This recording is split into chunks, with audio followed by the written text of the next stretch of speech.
बहुत शफीक इंसान, बहुत सारे लोग हैं जो इनसे बहुत सीख के यहाँ तक आए हैं। जनाब डॉक्टर बिज़ार कासिम साहब।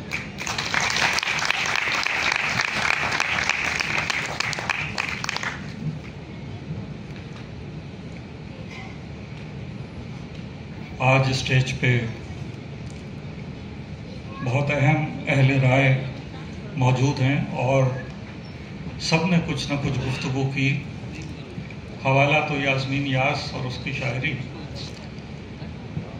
लेकिन अगर गौर कीजिएगा और दोहराइएगा आज की इस महफिल को, तो उसमें बहुत अहम बातें हमारे वक्त और ज़माने के हवाले से, ज़बान और अदब के हवाले से यहाँ हुई हैं।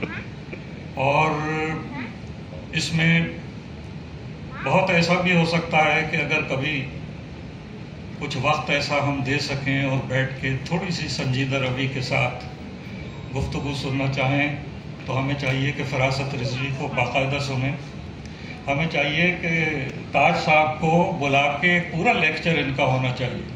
ये जिस तरीके से चीज़ों को जानते हैं और समझते हैं, और अपने और वक्त और ज़माने के हवाले से जो हम जिस एक समझ लीजिएगा फ़िक्री खलफशार का शिकार होते जा रहे हैं, उसमें हमारी जहतें क्या हो सकती हैं, नहीं, ये ताज हैदर साहब बताएंगे।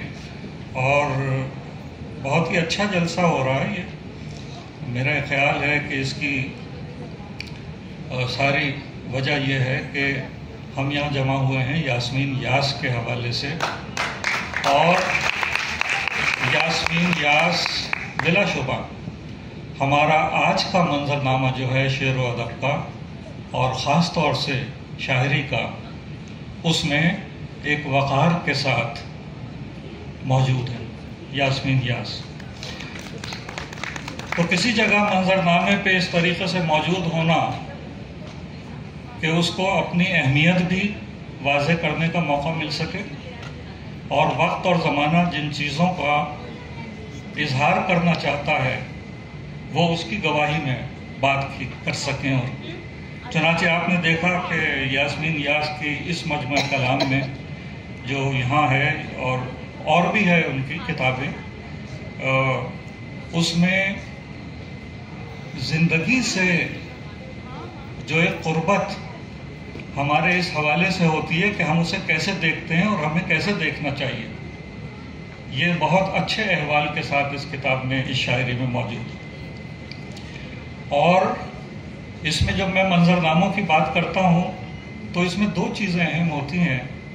एक तो बहुत आसान सी बात यह है कि जो भी मंजर गुजर रहे हैं, जो आप देख रहे हैं,